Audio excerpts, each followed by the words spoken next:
Scotcho. It's blooming hot. And my tank here, it just generally just leaks slowly. So because now I've got probably about 100 fish in here. I've been testing DO2 quite regularly, and obviously with that number of fish, only the small tench and a few of the, get some light, although you're probably better when it's dark. Yeah, with the fish in there now, they're all utilising that oxygen. Although it is a more natural environment with the clay in the bottom of here, and nitrogen cycle will be working there. There's no doubt about it. We've got weed and stuff in there. It's a bit of duckweed, which I don't like the look of, but it is what it is. It has been leaking slowly, so it's been getting a bit shallow. So decided to give it a fresh boost up with some fresh water. I was going to do it from the river because obviously I'm taking it from a lake which has got limited flow in at the moment anyway, so I didn't really want to do that. So I thought I'd take it from the river because it's nice and fresh and full of oxygen and full of loveliness. But of course I got everything bloody set up in stinking heat, trying to prime the pump. It just wouldn't lift it the last little bit to get to the thing, and I slipped arse over elbow into the river.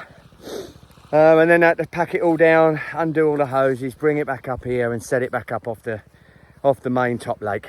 C'est la vie. All right, I'm doing water parameter testing as well. Again, I think I said this earlier today when I was doing the maze. You know, this time of year, there's fish bubbling all over. It's always a good sign. It's one of them. Yeah, you use your mince pies, don't you? And you know, if fish are feeding, then they're happy. If fish aren't feeding and you don't see the signs that you normally do, then you know something's wrong. But just good practice. I'm doing a load of parameters again. Ammonia, nitrite. I'll test the pH. Hopefully, you know, again, I've told you about these lakes. They don't have any calcium in, so there's no buffering capacity for major. Oh, that was a decent one. For major fluctuations in pH. So, and without the water flow coming through as I normally would, I want to keep on top of it. So more daily testing really, just at this stage while we've got 35 degrees through this week. And if I see any changes in parameters, then I'll just stop the feeding for a few days. Won't do them any harm. So yeah, there we go. That's what I'm up to. Still got to go around and feed the others and test the other lakes. So I'm just doing the test now. It should be ready to go, and I'll have a look at it. I'll show you what we got. Right, a small amount of ammonia, very, very small, just off the bottom of the scale. So nothing really to worry about, but I'm going to do a nitrite test as well, which I'm doing now, and we'll see what that looks like, and hopefully that will be fine. It means everything's sort of getting converted through and not too much of a problem. I'm going to give it a pH test as well, and make sure it's you know, it's staying relatively stable. I know what it is here most of the time, so hopefully it's staying stable, which is the main key thing. Fish don't like pH going up and down. Again, I'm looking out here, there's fish bubbling all over the place, so it's a good sign that the fish are relatively comfortable, otherwise they wouldn't be feeding. All right, I'll show you what the results are. All right, so all the feeders have been turned off. I've just come and checked the top lake pH. Again, remember this water normally, when we've got full flow through, and in colder climate, is generally around sort of 6.6 to 6.87. So it's, you know, it gets the old pooper going when you see it up at pretty much up at 9, especially when you've got that with the combination of slightly elevated ammonia levels and slightly elevated nitrite levels. Now, unfortunately, the kit I've got's not got a nitrate test. Nitrate would be an interesting one to test, because obviously the process of ammonia to nitrite, if the cycle's working well, I could be on the back end of the cycle working, and the nitrate would be coming up as they're being processed, but I can't test it. So what I'm actually going to do, I'm just doing a test for this one as well, and just to see up in the top lake. Remember, the top lake here they've all got good, these two lakes got good algal blooms on them. Dissolved oxygen's good. There's no problems there. I tested very early morning yesterday, and it was still around 7.8 milligrams per litre in the top lake and 8.2 in the bottom lake, so the main lake. So, you know, we've got no dissolved oxygen issues. and we've got a bit of wind on today, which is hopefully going to, you know, allow the system to really churn and work. Now, as I say, the fish still seem to be feeding, so it's not affecting them too badly, which is good. But I don't want that cycle to continue, because it could be very problematic with my whole livestock in the main lake. So what I'm going to do is, I've got plenty of water in the river. I've got another 4-inch pipe at home. I just got to go and sort out the... I've got to sort it out. It's not quite working properly at the moment. It keeps cutting out. I think the carburetor's got muck in it. So I'm going to get this small pump going at the moment from the top of the river in. It's not a huge amount of water, but it all helps. I'm just going to pump some fresh through from the river, and keep these topped up and keep some pumping through, because I've stopped all the feed. And I'll keep checking over the course of the next few days, and hopefully that pH balances out, and we get a limitation on that ammonia. All right, well, I thought I'd keep you updated. It shows the importance of doing water testing. You know, you can go in blind faith, keep firing food in when water temperatures are optimal for their conversion. But we don't have aeration here, which would be blowing off you know, some of that and making that water quality better. I've got to allow the system to work naturally. So you've got to keep on top of it, otherwise could be a catastrophe. All right, I'll catch you later, guys. Bye-bye. All right, so this is what I've set up. A few holes in that hose, but it's working quite well. So I'm going to go and test pH again, but as I say, it's higher than I've ever seen it. Not what I like to see. Don't like them swings. So problem with a water system with no calcium in it, it's prone to doing more bigger swings in pH, which is problematic. So anyway, tested the water in the river. It was pretty much 7.5, so maybe a little bit higher than I'm used to seeing in the summer. That could be down to low water levels and a bit more nutrient rich with runoff from fields and stuff, but it's still significantly lower than the water in the lake. So I'm going to keep this going. Every time I come up here, fill it up, spend a few hours. This thing's doing nearly 4,000 litres a minute at full power, like it is now. I get about 2.5 hours of run time. So it's going to be somewhere in the region of 300 odd thousand off the top of my head, 300 odd thousand litres going in every time it runs. I think the lake's sort of 40 million. So it's still a small amount, but my good friend Simon Lipmoden says the solution to pollution is dilution. So let's give it some, see how she goes, and I'll keep you posted. All right, guys, so just to keep you up to speed with what's happening here, as well as adding, obviously I'm going to be testing the pH. I'm going to stay up here and keep filling. Problem is with these small pumps is they only get about 3 hours, 2.5, 3 hours out of each fuel fill up. So I'm going to stay up here and keep this pumping in. There you go, that's highest I've ever seen it. I've never seen anything like it up here. Definitely on the high side, and not where I want to see it. Again, people can give me some information on if anyone can give us any information, you know, on pH fluctuations, especially in summertime during periods of heat. You know, obviously I'm up to speed with the fact that we have literally no calcium in these lakes. So I've talked about, I think when I did the water parameter test up at the 2 lakes that I did the study on, that we were potentially going to take on as Fensmere Fish Farm, that this whole area has no available calcium. So what that means is the calcium in most lakes is an active buffer for these pH fluctuations that can occur when you have a high ammonia or ammonia spike. And the calcium helps buffer that, so you don't get the big highs and the big lows with pH. Now, we don't have that, of course, but normally I've got a massive amount of water flow, but with the very, very low, it's the lowest water levels I've seen in the 6 years we've lived here, and I've had no major water flow coming from the river. All I'm getting is the overflow from the Leany Pond and the Top Lake, which are both, of course, we've got fish in, so they have, you know, they're slightly elevated as well. They're not as high as the main lake because they haven't got anywhere near the density of fish. But what I did then do is just to do a counter check and make sure that I'm up to speed with things.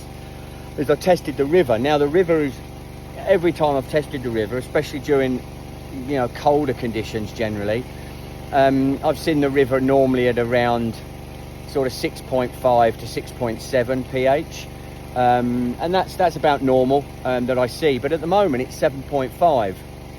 Now I've never seen it that high, but saying that, I, to be honest, I don't think I've ever tested it in the height of summer when it's at its warmest. So any of you chemists out there, can you tell me, is it normal to see a higher pattern or a higher shift during warmer water and warmer weather conditions? Is the byproduct of that potentially lower water levels and obviously runoff from farmers' fields with phosphates, etc., coming in and what have you from the farmers' fields, creating an elevated a pH in the river? You know what is it? Obviously I can pump that 7.5 now into the lake at 3,500 4,000 litres a minute. So I'm hoping, as I've just shown you on the test there, that the pH of 9 at the moment, I'm hoping over the course of the next few days the nitrogen cycle in the lake works its magic and balances that back out again, especially with the addition of this added water. But you know, yeah, I've just been a brilliant day yesterday, and then this one gives you a little kick in the ghoulies. So just trying to make sure I keep everything alive in here, and I don't have any shockers, because that would be a major catastrophe. Anyway, keep up to speed. Look, it's vitally important you test water parameters. You know, if I hadn't tested when I tested, and I kept feeding at the rates I was feeding, I could have been on for a catastrophe here, and I still might. I might not have caught it early enough. I was using my eyes just to monitor feeding rates, and the fact that the fish were feeding really hard gave me a false sense of security. They were feeding up into a range that, when I tested, I didn't think they would, but they still were. If I'd have continued maybe for another week feeding at the rate that I was feeding, 175 kilos of pellet plus probably over another 100 kilos of maize, would I have tipped it over the balance, and could I have caused a massive fish kill on my lake here at the fish farm? I think I could have. So all of you guys out there, fish farmers, fishery owners, at this time of year, check your water, make sure your water parameters are right. If anglers are turning up and just heaving in loads of bait, it might be worth just giving them a little tap on the shoulder and saying, look, water parameters are not good enough for you to do so. So reduce the amount of bait going into the lake to reduce that ammonia spike and potential problems with pH shifts. Anyway, if anyone's got any information, please give us a hoy on the YouTube channel, and if you haven't already subscribed, please subscribe. Life's never dull on this place, and it's as I've said, it's up and down like a fiddler's elbow. 1 minute I'm bouncing off the ceiling, next minute I'm grovelling on my knees. So if you haven't followed and haven't subscribed, please do. It really helps us, and I'll keep you posted on the scenario and situation that's occurring here. Thanks, guys. Bye-bye. All right, sorry, so I'll make some corrections to my 4,000 litres a minute. Of course, 4,000 litres a minute was the big pump I used a few years ago on Fensmere. These pumps do about 1,100 litres a minute, so after 6 hours of running, I'm going to get about a 1% water change in here. I just worked out surface area and a rough 1 metre average depth. It's going to about 31 million litres in here, so I should be able to do about 300,000 litres. By the time that pump runs out, I'm going to fill it up again before I go.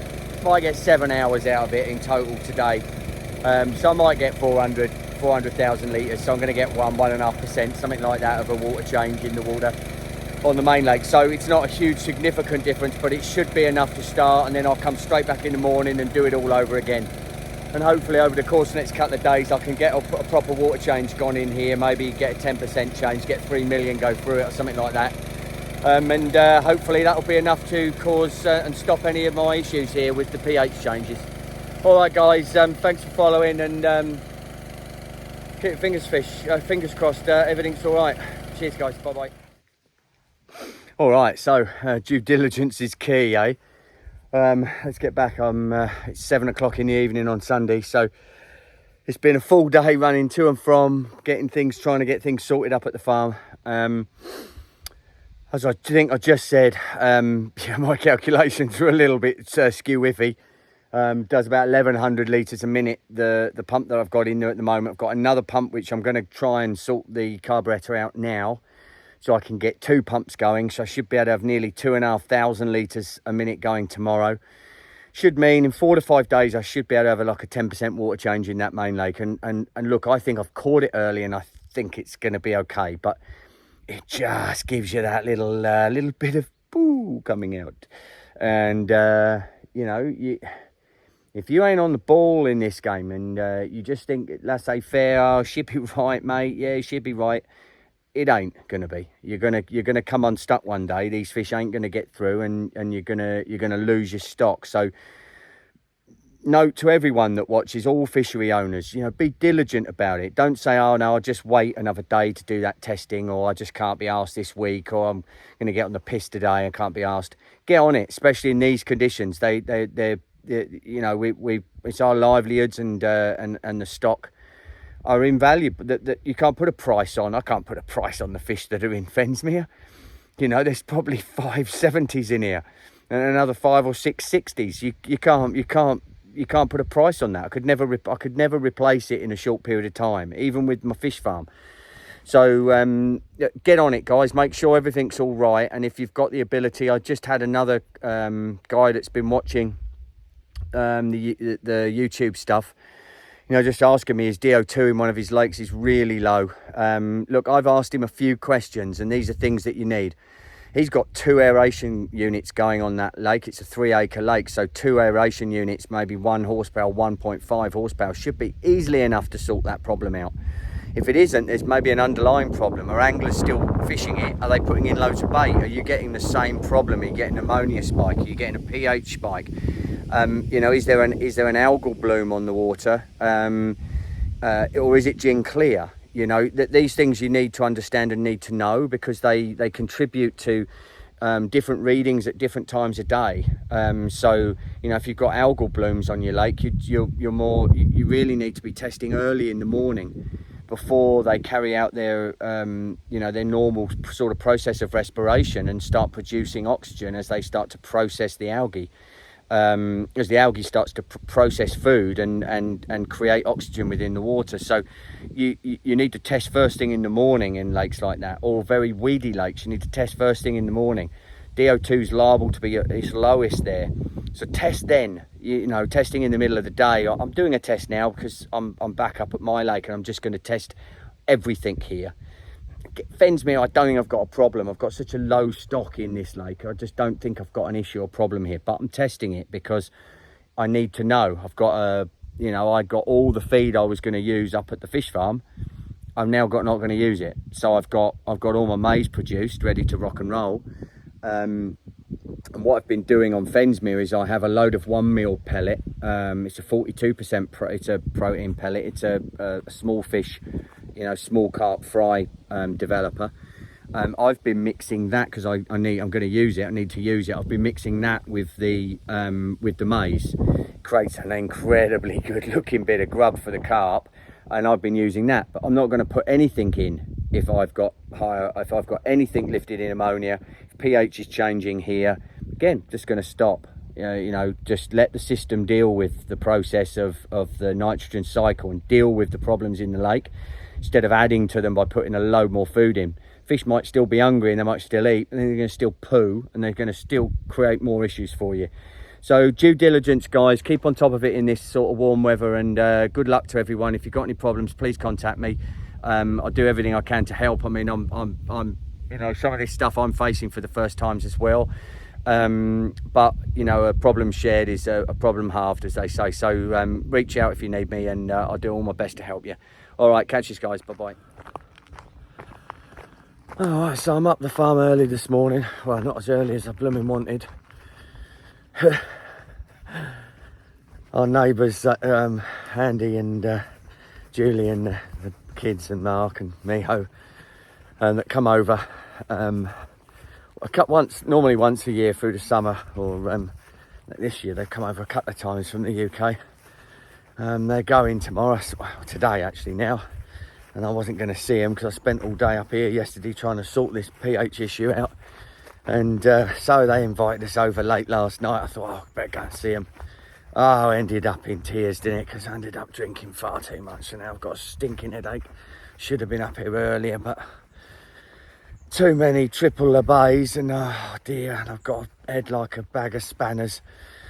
But anyway, I've got to get up here. I've got to get this pump started again, and get some more fresh water going in. You know, I'm still a bit perplexed by it all, and you know, I've got up here this morning praying everything's all right, and everything looks fine. In fact, fish are bubbling and feeding everywhere.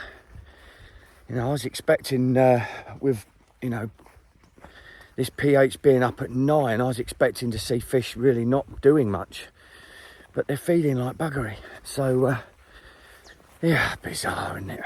It's absolutely bizarre. Maybe as it drops again, the change will put them down for a few days. I'll test it again later on today, but I'll get this pump going and we'll go from there. All right, catches. All right, so pump's going again. Mission today, get back home. I've actually got some client calls to do over in Australia first, and then get the other pump going. And what I'm going to do is I'm going to set the other pump up along here, just going straight in, and should be enough. It should hopefully, I'll then retest water and hopefully we'll be getting somewhere. Fingers crossed. Let's hope. All right, so we've done, we've had the pumps going now all of yesterday, 2 or 3 fills, and I've been up here since first thing, and we've done two full fills again. Just retested, and looks like the problem has been averted, which is fantastic. pH has dropped 0.5, so it's now at 8.5. Might even be on the way down a little bit more, which again, I want to smooth out. I don't want it to drop too quickly, so I'm not going to add too much more water into the mix. One of the real good things is the ammonia. The ammonia has pretty much come out the system. I'm right off the bottom of the scale again, and that's the worry. You know, it causes a lot of problems if that ammonia spikes, and your nitrogen cycle in the lake is not dealing with that, because it doesn't take a lot of that. You can't go back from it, and the fish get all sorts of problems. They have gill problems, and as Billy said, there's another problem they get, which is like a brown blood. So fantastic, we've dealt with it.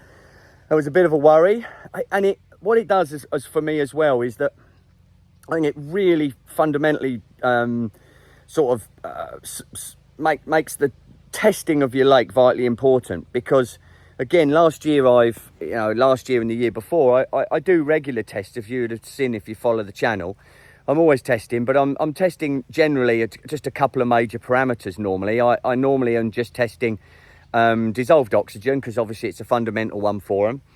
And I do that regularly. I do it sort of sometimes 2-3 times a week. But I also just check the ammonia. It's normally my first check, and it's quite a quick check, takes 5 minutes. So I check the ammonia, and it's normally always low. But thinking of it, I didn't do the tests during the heat of summer last year. I just observed fish, and if I didn't observe fish feeding properly, then I stopped feeding. But I didn't do the tests, and I think it's fundamentally important to do the tests, because it gives you your benchmarks for different times of the year.